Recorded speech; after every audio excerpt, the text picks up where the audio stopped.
Good morning. Good morning. You out there? Today, House Republicans are bringing to the floor a resolution authorizing a lawsuit against the president, an unprecedented action, which many Republicans think is wasting time. That's not what the American people want. Americans are tired of a do-nothing Congress focused on partisan divisions. They want a Congress that helps everyone make it in America, and one whose top priority is to jumpstart the middle class by creating jobs and opportunities. Republicans are wasting time on a partisan lawsuit, when instead we ought to be taking action to support job creation and expand opportunities for the middle class. Yes, jumpstart the middle class. Members here today will be speaking shortly about a number of important items that will do just that. Items that are part of our Make It in America plan that you've heard so much about and is incorporated in our message to the American people for the coming election. A plan for jobs and economic competitiveness. We saw today, in the most recent numbers, a 4% growth in our GDP. That's good, but we need to sustain it. We need to sustain it so that people can make it in America. Make It in America invests in 4 key areas that have broad support and are proven to help the private sector create jobs. And when I say it has broad support, this is an agenda which brings the country together, does not divide the country. So much of what we've been doing in this Congress is dividing Americans. Our strategy has, as I said, 4 components. 1, adopt a national manufacturing strategy. 2, promote U.S. exports. 3, encourage the return of jobs and innovation from overseas, onshoring. And fourthly, securing a 21st century workforce. 11 Make It in America bills have been signed into law, including, most recently, the Workforce Innovation and Opportunity Act, passed and signed by the President earlier this month. But much more must be done to help our businesses and workers succeed, which is why Republicans should stop wasting time on partisan efforts that divide us and work with us to help more of our people make it in America. Now I'm pleased to yield to my friend, the ranking member of the Financial Services Committee, Maxine Waters, who's been working so hard to make sure that our economy expands, that Americans can get jobs, and she's going to talk about a measure we would be taking instead of this lawsuit. Maxine Waters. Good morning. I'd like to thank you so very much, Whip Hoyer. I'd like to thank you for your tremendous effort on Make It in America. And as ranking member of the House Financial Services Committee, I'd like to thank you for your longtime support for the Export-Import Bank. As you know, we are working very hard to reauthorize the Export-Import Bank. This bank supports hundreds of thousands of jobs and levels the playing field so that American businesses, large and small, can compete successfully in global markets. So I'm saddened to be here today, and I'm in disbelief. Tomorrow, after wasting time on a partisan lawsuit, Speaker Boehner and the Republican leadership will leave town for a 5-week congressional recess, and legislation to renew the Export-Import Bank hasn't even seen a vote in our Financial Services Committee. When we return in September, there will be just 10 legislative days to renew the bank before it is forced to close its doors on September 30th.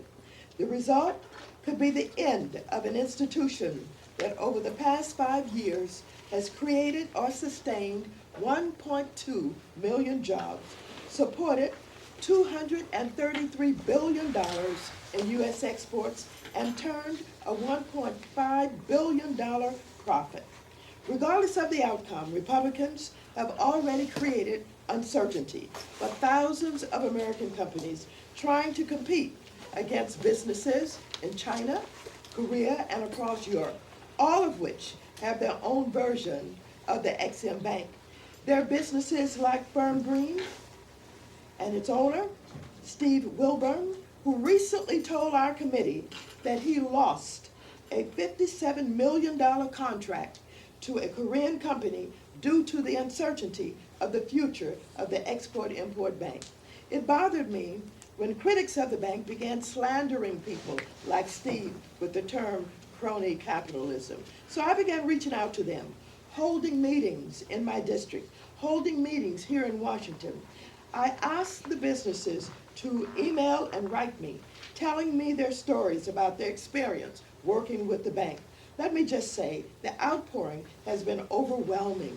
Businesses and business owners from across the country have reached out and educated us about their businesses and how XM helps them to keep competitive. This afternoon, my Democratic colleagues will join me in a special order to discuss the importance of the bank, and we will share some of those letters. While the 113th Congress will go down as one of the most polarized in history, it's important to note that the XM Bank is not a partisan issue. Democrats and Republicans support the renewal of the bank. In the House, at least 41 Republicans have publicly expressed their support for renewal, and more than 200 Democrats have co-sponsored Congressman Denny Heck's bill to renew the bank, legislation that would pass the House today. I urge the Republican leadership and Mr. Hinchland to stop the uncertainty and reauthorize XM quickly and without controversy. Enough is enough. Now, ladies and gentlemen, I would like to call to the stand Mr. Pascal. Right here. Thank you, Maxine. Good morning, everyone. My friends, you really couldn't pick a better example of the differences between our two parties than by looking at what's going on in the Congress today. And by the way, Steny mentioned about the 4% increase in the GDP. I mean, that's the best news that we've had about the GDP since when? Why don't they say something nice once in a while? Why are they always negative? I think they need help. I really do. Here in the House, Republicans are using one of the 14 remaining days, 10, 14, depending on which story you read, in session before the election to sue the president for implementing a policy they agree with. Democrats are actually focused on the real problems this country faces. This morning, the Senate is going to try to pass my legislation, Bring Jobs Home Act, that will help bring home high-paying manufacturing jobs back to our shores. When you look at the stagnation in wages, one of the primary reasons is we've lost so many manufacturing jobs over the past 30 years. And it didn't matter whether it was a Democratic or a Republican administration either. So that is a fact that we can't ignore. And we want to get those jobs back here. We've increased, since this Great Recession, manufacturing jobs by 600,000. This is important. This is critical. This is going to affect not only the number of jobs, but what those jobs pay and what benefits folks get. We tried to do the same thing here in the House, if you remember last week, but every Republican except one voted against bringing the legislation to the floor. As far as I'm concerned, those members voted to keep giving corporate America a tax break for every job they ship overseas to China. Over the last 10 years, we've lost 2.4 million American jobs. They've been shipped overseas. But we foot the bill for them going overseas. I mean, that's the absurdity of the whole matter.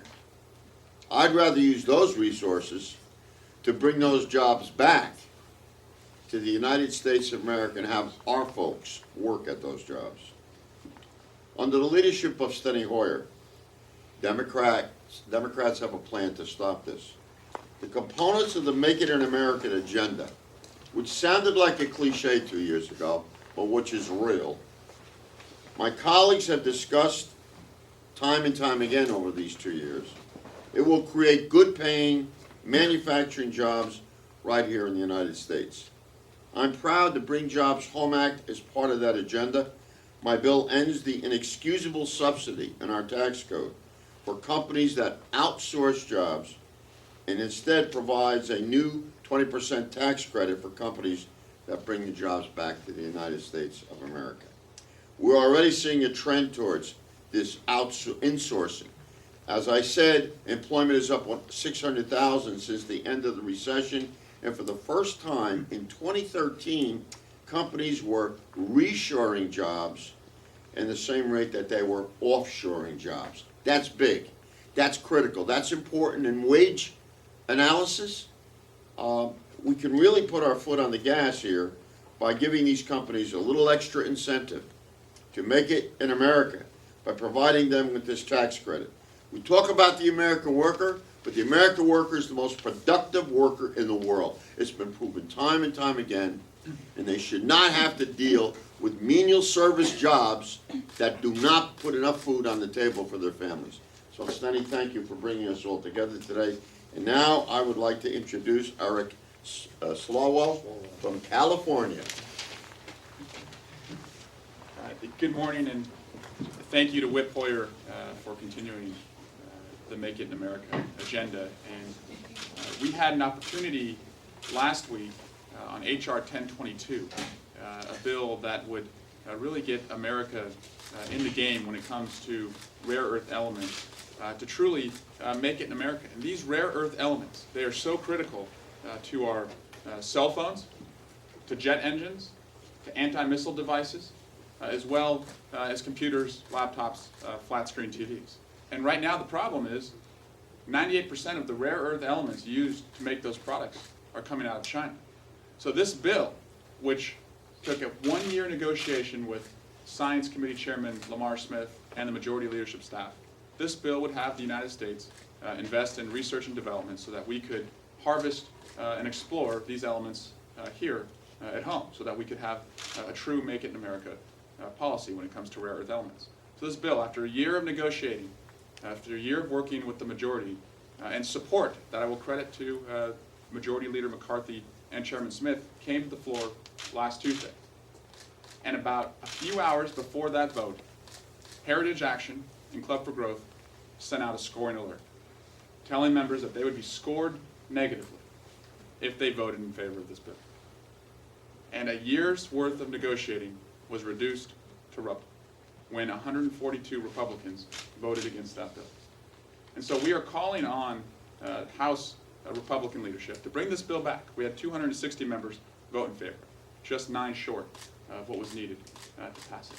Bring it back, because the middle class in America, they keep score too. And the figures they use are a little bit different than Heritage Action and Club for Growth. They look at the unemployment rate. They look at the GDP growth. They look at our export numbers. So the middle class is also keeping score. And the middle class wants a Make It in America agenda. Excellent. And I want to also introduce, coming up next, my colleague from New Hampshire, Carol Shea. Good morning, and I'd like to thank Steny Hoyer for his focus on the middle class and on Make It in America. This is particularly important to me because I put myself through college working in factories. And factories were good paying, it was the place to be, and we need to bring jobs back and continue the growth that we've had. This week, the House is standing with several of the most pressing issues facing our country. But even so, Speaker Boehner still refuses to bring a bill to the floor to address the #1 concern for our constituents, jobs. I'm here to talk about a bill I introduced yesterday, the Rewarding the Team Act.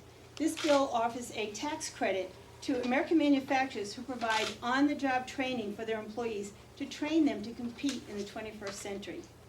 I put myself through college by working on a factory floor. I know how important American manufacturing is to our national and local economies. The fact is that the manufacturing sector is a cornerstone of the middle class. But manufacturing jobs are evolving. When I started to work in factories, it was pretty simple. It took about 5 or 10 minutes to be trained for so many of the jobs on the floor. It's a very different situation now. I go to a lot of factories, and they are very advanced manufacturing technology there. So we need help. And I'm hearing regularly from manufacturers in my district that even when the jobs are there, sometimes those skilled workers aren't. Part of the solution here is education, which is why the Recovery Act created highly successful partnerships between our community colleges and businesses. And what I really like about that is that we did this with the stimulus money, and I hear a lot of Republicans talking about the success with the community colleges working with businesses in advanced manufacturing, but they don't mention that this was the stimulus, so I thought it was a good time to say that. The skills acquisition shouldn't stop with a degree. On-the-job training is key to developing, maintaining, and advancing manufacturing skills. That's where the Rewarding the Team Act comes in. By offering a tax incentive to employers, we can make it more attractive to them to train workers with the skills they need for a career at the cutting edge of manufacturing. Our economy is in recovery, but the middle class hasn't received enough of its rewards yet. We need to jumpstart the middle class with policies that drive the engine of our economy. And we can do that today. The ideas are there, the will is here. Instead of engaging this wasteful political theater, we could be supporting policies that help our constituents succeed in well-paying jobs. We should be voting on Rewarding the Team Act and voting on the other legislation here that we've talked about that will help Americans. Middle class is keeping score. He's absolutely right. The middle class is watching, and they want to know, what are we doing as members of Congress to help them? Right now, it's pretty hard to explain what we're doing that actually helps them.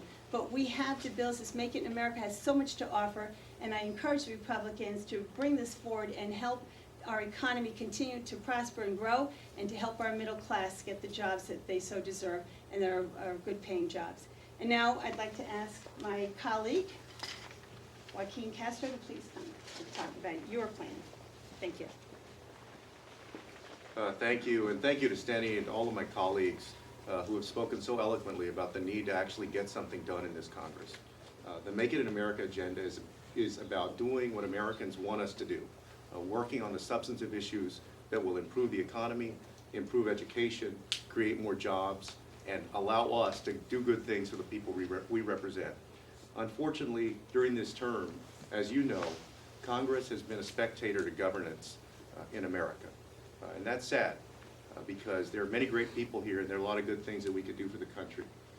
One of the areas that we need to work on immediately is improving education in our country. And earlier this week, I filed a bill that would create grants to allow for STEM after-school programs.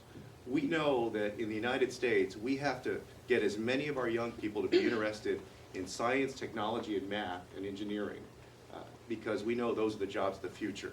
And unfortunately, we've started to fall behind other countries on that score. So this bill would encourage schools to set up after-school programs to encourage students to be part of that and to go into these fields after they graduate from high school. These are the kinds of innovative programs, not only in education, but in these other areas, that it's going to take to make sure that when somebody asks the question around the world 30 and 40 years from now, you ask somebody in Europe, if you were going to leave your home country, where on earth would you go? We need to make sure that we do everything that we can so that the answer is still the United States of America. And it's going to take more than a Congress like this one. And I agree with Representative Swalwell that the middle class is keeping score.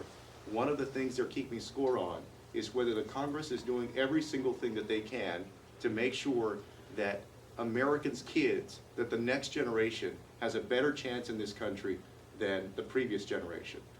And we have a lot of work to do to make sure that's true. Thank you. I just want to close with a Vice Chairman of our caucus, Joe Crowley.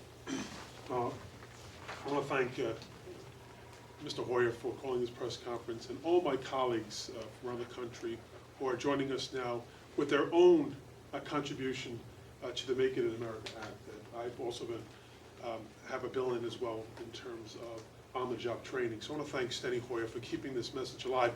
You know, the Republican Congress, the Republican House of Representatives, is happy with a mediocre approach to governing, at best. The American middle class is tired. They are tired of just eking it out, of just making ends meet. And what they're looking for is a jump start that the Democratic caucus is going to provide for them once we take back the House of Representatives. That is what we are committed to. Ending the mediocrity, ending the eking it out, ending the making ends meet.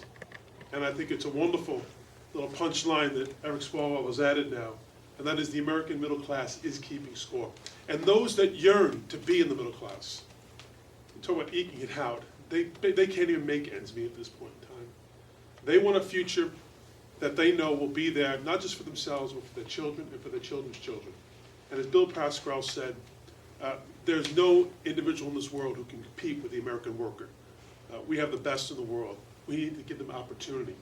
The Republican caucus has done all they can, despite the growth in the economy and the stock market and GDP and the level of unemployment, to thwart any advancement in this country. And despite that, the American people are showing them that they're stronger even than their mediocrity. So once again, I want to thank Mr. Hoyer for his Make It in America agenda. Making things in America and making it in America, not just eking it out. Thank you, Vice Chairman Crum. Again, we spend time on a suit that is going nowhere, that divides rather than unites, that is negative rather than positive. We take time and don't put the Export-Import Bank bill on the floor. The majority of the members support. We take time on a suit to sue the President of the United States, but we don't have a bill to bring jobs home. We take time to sue the President of the United States, but we don't have a bill on the floor. And by the way, I think the majority is going to bring that bill back because he knows that's the kind of bill America wants to make us more competitive and create research and discovery of things that will help us make it in America.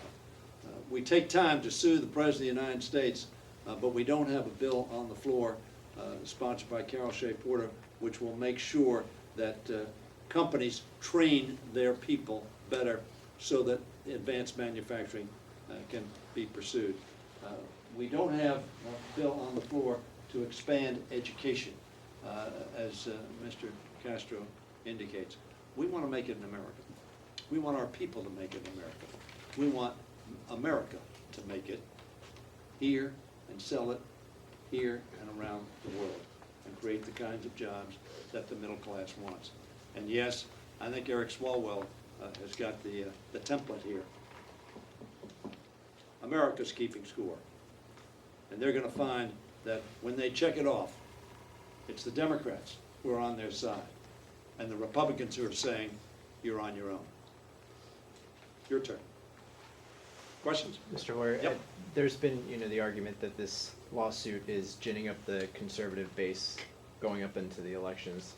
But there's also the argument that it's helping Democrats. You guys are obviously fundraising on it. Do you think that this lawsuit actually helps Democrats politically more than it helps Republicans? Look, I think it's a waste of time. I think it's a loser. It is unprecedented, and it is to gin up the Republican base.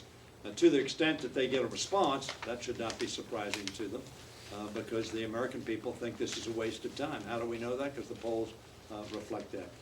We want to focus on job creating jobs. We want to jumpstart the middle class. That's our focus. With regards to the Export-Import Bank reauthorization, most are saying now that perhaps it's going to be through a continuing resolution that EXIM gets reauthorized. Do you foresee that? And if it is attached to a CR, is there a risk for a government shutdown, or do you not see that happening? Well, I certainly think that the Republicans ought not to repeat the process of shutting down government. Americans thought that was a very negative, wrong thing to do. And so I hope that they don't do that again. As Ranking Member Waters has said, the overwhelming majority of the House of Representatives supports reauthorization of the Export-Import Bank because they know it makes America competitive. But is the process forward through a CR? Is that what you're? No. I want them to bring it to the floor. That's the process. The regular order. We want a bill brought to the floor. Mr. Cantor and I, along with Ms. Waters, worked very hard a few years ago. We brought the Export-Import Bank to the floor. Every Democrat voted for it, and over 100 Republicans voted for it. a matter of fact, 150 or so voted for it, so it passed very handily on the floor of the House of Representatives, and then passed the Senate, was sent to the President signed it. That's what we ought to do this time, not play games. Yes. Congressman, do you still believe House Republicans want to impeach the president? Look, I don't, that is a distraction, and the Speaker says, for some of us, that that's not what they're gonna pursue. My view would be, the Speaker ought to make a very definitive statement, that is not their agenda, that's not what they're gonna do, they're not gonna pursue it, and then they'll cut off that debate. And you've criticized Republicans for playing politics by bringing up this lawsuit, but by continuing to play up the lawsuit, do you think that Democrats are also playing politics to a certain extent? They brought it up, we're discussing it, we're saying it's bad policy. How's that playing politics? We're saying what the American people believe, and the American people believe this is a political device being used by the Republicans to energize the base. We think that the American public's right on that issue, but we didn't bring it up, we didn't put it on the floor, we're not moving ahead on that. They are. You would expect us appropriately in a Democratic body to respond, and we're reflecting the will of the American people when we do. Last question. You, on the XM Bank, you talked about how you used to work with Majority Leader Cantor. Have you Yes. been in talks at all with incoming Leader McCarthy? Well, I was very disappointed to see that just a few days after he was nominated and elected to be the next Majority Leader, the Majority Leader appeared on television and changed his position on Export-Import Bank. I don't know the reason for that, but it's my understanding that Heritage and others are keeping score. So I would hope that the Majority Leader would change his position and come back to the position that he voted on just a few years ago in support of the Export-Import Bank, and join what I believe to be a lot larger number. Ms. Waters mentioned 41 Republicans have sent a letter to the Speaker. My view is there are twice that number, perhaps 3 times that number, perhaps 4 times that number of Republicans who would vote for the Export-Import Bank if it were brought to the floor, as I would urge the majority to do. And are you working with him now on a possible solution? Well, I've talked to him about it, but of course he said he's opposed to it, so it's difficult to pursue discussions about strategy when the Majority Leader said he's not for this. We'll see. One more question, then we'll. So it's just a simple, quick question. Are you anticipating any new Democratic opposition to the highway bill that's coming back over from the Senate? We're discussing that now. We think the Senate bill is far preferable to the House-passed bill. It was overwhelmingly adopted, 80% of the Senate voted for it. We would hope that we would take the Senate bill. We believe that's the right policy. We believe it leaves with this Congress the responsibility to give confidence to the economy that we're going to have a permanent highway bill reauthorization for a long stretch of time, not just a short stretch of time. And frankly, the House-passed bill will put at risk the confidence, because it ends in May, just the beginning of the next construction season. We think the Senate bill is far better policy, and we're discussing now our response to that. Thank you all very, very much. Thank you.